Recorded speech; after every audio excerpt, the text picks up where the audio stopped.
當年仲有追擊八月15嘅編劇，而家已經係導演嘅陳偉生。今日我哋今日就係佢個孫啊，姐姐華輝個孫啊，好勁啊，咁大個孫。同個曬影出嚟。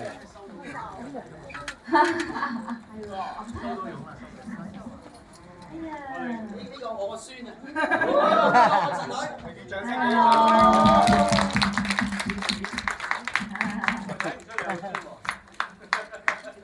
係咯。OK 啊，OK 啊。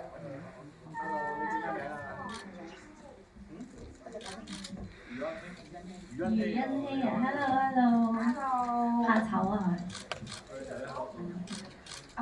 我哋今日仲有一場，我哋都由新年導演講下，不如20幾年前係點樣創作呢個追擊8月15，所以先有機會喺2026年有金多寶入邊呢啲角色出現咧。我講嘢先啊！呢場。我哋由以前講起啊嘛。以前講起啊，舊史咁樣。8月15嘅謝票。追擊8月15，時隔22年後嘅謝票係啦，好神奇。有幾多人睇過呢部電影？請舉手。追擊8月15，哇！阿 Sa 啲 fans 嚟㗎。係咪啊？哦，多謝。本身部戲都好多 fans 㗎。係多謝。美亞娛樂出色啦，呢個方面就係22年前。多謝大家，多謝兩位導演多謝先有呢兩套咁好嘅戲。係多謝。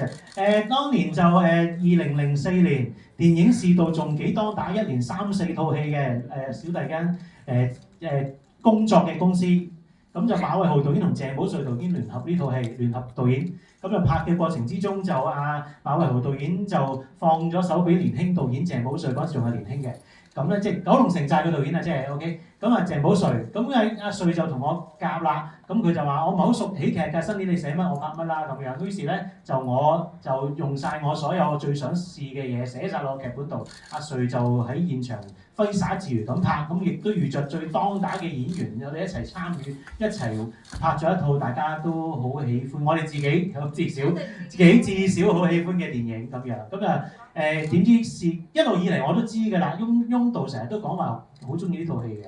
係啦，喺唔同嘅網絡嗰啲都講過，咁啊終於喺呢套戲金多寶咧22年後咧，佢竟然喺入邊擺咗《追擊8月15》嘅一啲精神喺入邊重拍，係啦，喺套戲入邊講話重拍呢套戲，咁啊交個波俾阿翁導啦。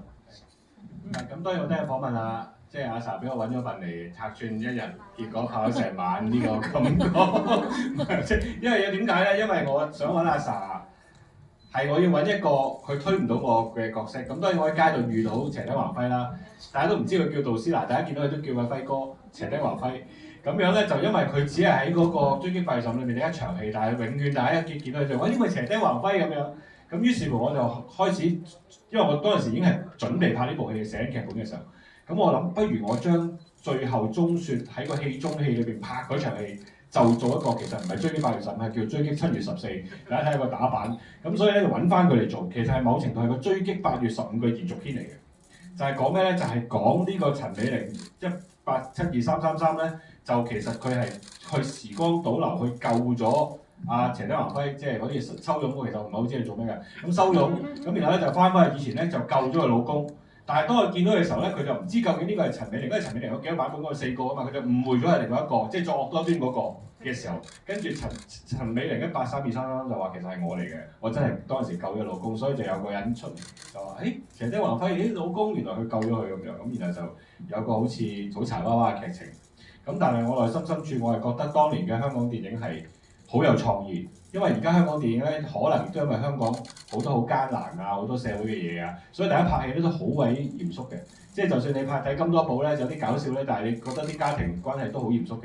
咁所以我好懷念以前香港電影好放任嘅，好好玩嘅。咁阿 Sa 係個代表人物嚟嘅，即係除咗大家會記得，除咗下一站天后啊，或者好多佢以前這個夏天有異性啊、千機變啊，好多都係啲好繽紛熱鬧嘅戲之外咧，其實大家都會好多人會忘記咗呢個追擊8月15，但係其實好多人係睇過嘅，然後就會好懷念當時嘅香港電影。我係希望大家透過呢部電影係懷念當時香港電影有好多好美好，有好多好美好嘅人，有好多好美好嘅事。咁所以我就擺咗喺我哋部電影度，就係咁咯。咁我都好多謝翁子光導演邀請我做呢一個角色，即係佢真係整咗一場追擊8月15嘅戲嘅，因為我自己當年我自己都好中意呢套戲嘅，咁但係咧奈何當年呢套戲上嘅時候咧個票房咧就麻麻地嘅。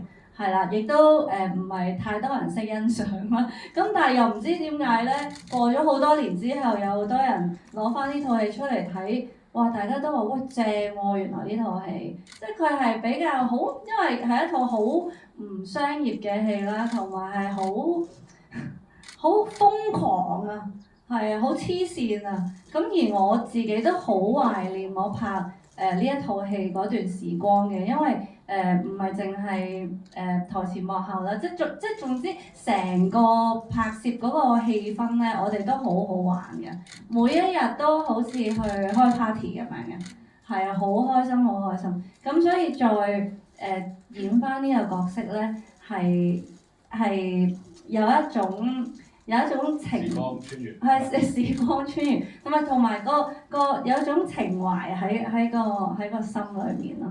係咁，我好多謝大家有睇過《追擊8月15》啦，亦都嚟支持金多寶啦。咁希望大家都可以繼續支持香港電影。呢個最緊要嘅。有冇人有問題想問㗎？關於《追擊8月15》冇。你竟然斜釘橫飛件衫嚟喎！嚇？呢個係飯氣攻心入邊斜釘橫飛件衫嚟嘅。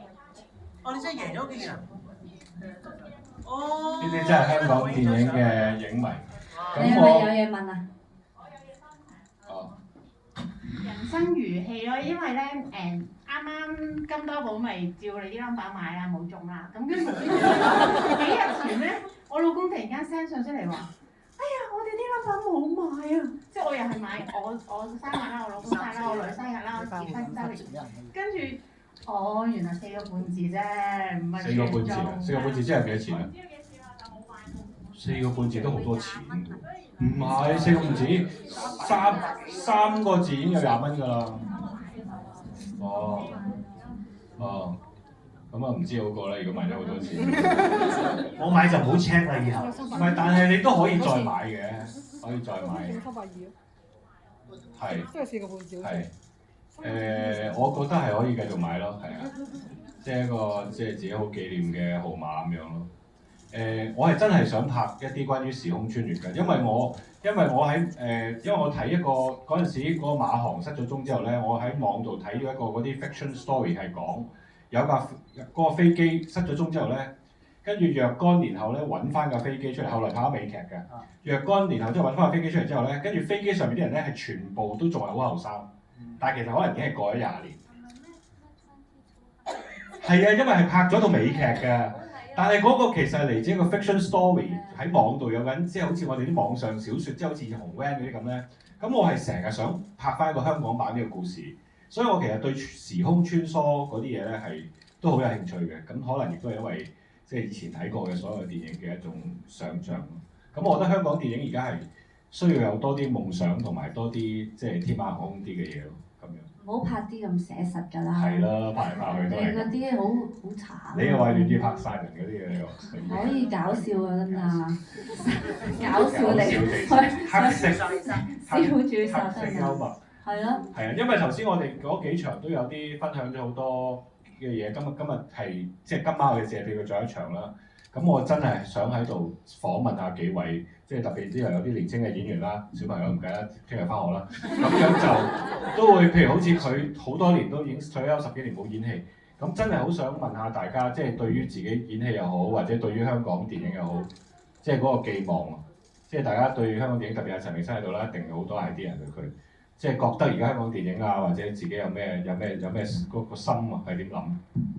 哇，好難答喎呢個，盡做嘅咋都係，但係亦都因為頭先搭車嘅時候同阿翁導傾咗一陣就係，大家好認真拍戲，當然啦呢一代大家一定好認真，但係有時又會嗰種認真咧係去到好似每一套戲都係遺作咁寫，遺作咁拍，每一個演員接到一套戲都係遺作咁樣演，即係咩意思咧？就係用盡九牛二虎之力，但係又好驚錯，於是每一樣嘢都認真過龍，有權。唔敢試嘢，其實好多人都唔敢試嘢。你問我問心，我而家都唔係好敢試一啲太離經叛道嘅嘢，驚票房可能唔中，或者驚俾人鬧，或者驚唔中意。你知而家呢個世界，你自己唔中意就等於係全錯㗎啦嘛，喺個網絡上。所有鬧人啲戲就係我唔中意，所以佢係錯啊嘛。好奇怪，藝術嚟㗎嘛電影。當任何一樣藝術出咗嚟，有人中意嘅話，佢已經唔會係錯啦。係啦，你咪當佢俾個小眾睇咯，佢中意得啦，佢冇錯嘅，佢啱嘅，但係就係殺咗佢咁樣，要殺人老豆咁樣好似，咁所以我就覺得而家大家壓力太大嘅拍戲，咁但係點解以前得咧？以前好揮灑，大家都頭先阿 Sa 所講，我哋喺現場，我哋都好認真嘅，但係大家個心態係戲一套嚟㗎嘛，戲嚟㗎嘛，我哋用盡我哋嘅心機拍完，咪下一套咯，咁所以呢套唔係遺作嚟嘅，呢套係我哋其中一套。習作做到最好，試一樣嘢去玩。嗰陣時邊有人拍穿梭時空，邊有人蝴蝶效應嘅啫？咪照試咯，唔得咪下一套咯。咁先至有新嘢不停咁出咯。咁所以我覺得而家係棘咗喺呢個位，所以其實唔係太多好有新意嘅戲夠膽出嘅。咁希望大家未來都包容啲，係啦，即係至少在座呢度啦嚇，影響唔到呢個世界。但係睇電影可以放鬆啲，100蚊啫。唔啱睇咪睇下一套咯，係啊，咁啊至少大家願意去試嘅。如果唔係好多新導演唔敢試嘅，而家好多新導演套都實的嘅套啲戲係咪啊？因為大家我拍嗰啲你唔敢鬧啊嘛，好老實，大家唔敢試太癲嘅嘢。於是佢拍完嗰套實的嘅之後，佢冇下一套。如果大家俾多啲機會，好多新人去試嘢，唔啱睇唔好鬧。俾多幾次機會，唔啱你睇即係可能啱人哋睇咧。即係大膽啲。係啦，等大家都有勇氣去大膽去拍戲嘅。咁我諗會大家都成個市都會好啲咯。係啦，多謝。多謝大家，希望大家支持香港電影啊！咁好啦，跟住我又講問阿 Sa， 呢個嘢係我擺喺心度嘅。因為我同阿 Sa 都識咗一段時間，但係接觸唔多啦。上次一次係好似係因為金手指嘅一啲私人聚會啦，大家見面咁樣。其實我都會成日諗，即係阿 Sa 演咩角色，因為我自己作為導演，我都係好想同阿 Sa 合作。講真嘅，咁我係睇咗有一套戲，嗰套戲咧叫做 Poor Thing， 係 Emma Stone 做。當時我睇完之後咧，我朋友就問我，佢話：如果你覺得喺香港拍呢部戲咧，邊個演咧？跟住我當時我就衝口而出，我就話阿 Sa 演就啱。好 heavy 喎！即係我覺得。即係阿 Sa 係會有佢自己嘅一個戲路，點樣演一樣嘢。我唔知你到今日演戲去到呢個階段，演咗咁多部電影啦，即係你自己對自己嘅想像有冇啲乜嘢特別嘅？我其實咧係一個好需要空間嘅人嚟嘅，即係我覺得咧，我諗翻好多年之前拍戲啦，好好玩㗎，我覺得。因為即係無論係拍喜劇啦，或者唔係比較 heavy 少少題材嘅電影，我都會覺得好好玩嘅。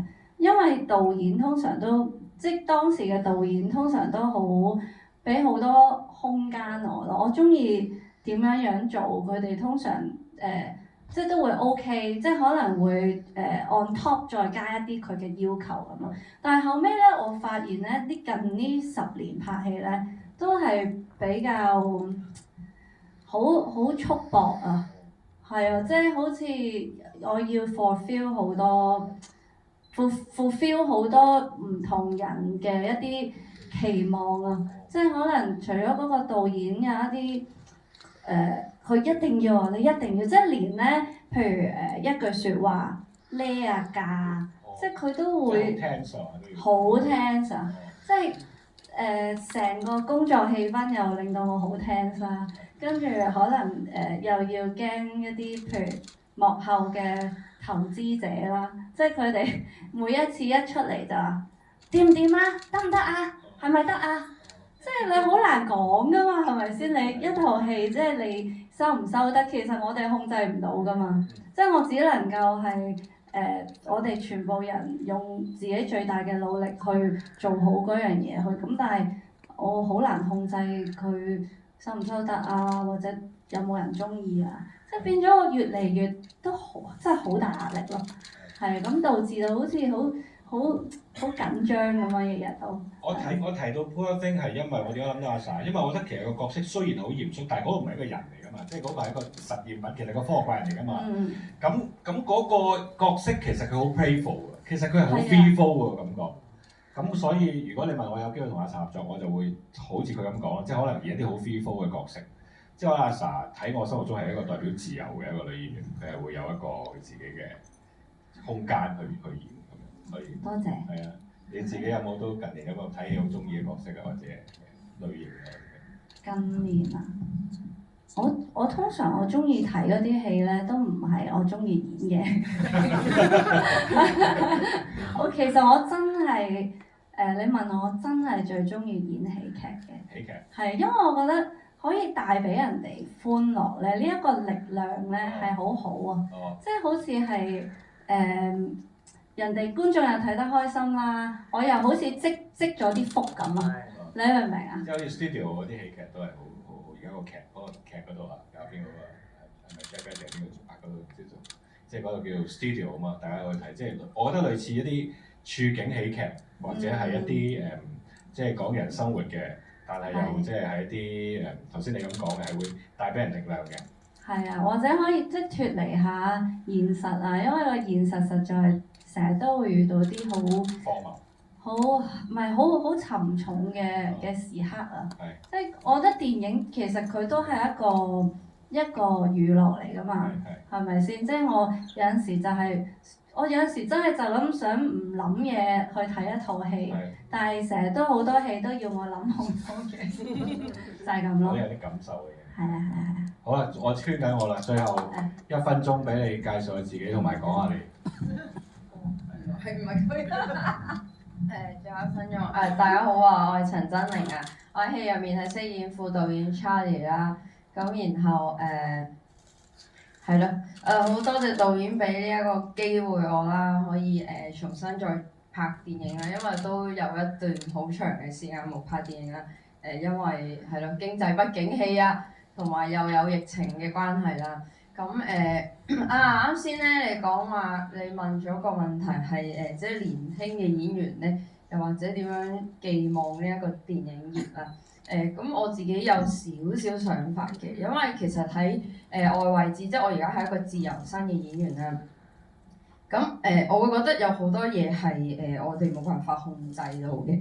咁但係我哋唯一可以控制到嘅咧，就係不斷喺自己嘅位置度不斷鍛鍊自己，然之後即係好老土講句就係不斷裝備自己，然之後等機會嚟咯。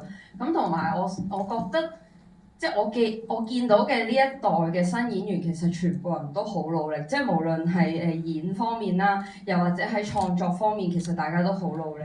咁我覺得可能再新啲時代嘅時候，電影真係未必再 support 到，淨係喺戲院度睇嘅時候，但係我哋都可以繼續做創作咯。即係創作呢樣嘢係冇辦法俾人拎走，呢樣就係我哋有嘅嘢，即係我哋嘅創意啦，同埋我哋嘅能力咯。咁所以我係非常樂觀同埋積極嘅。好，加油！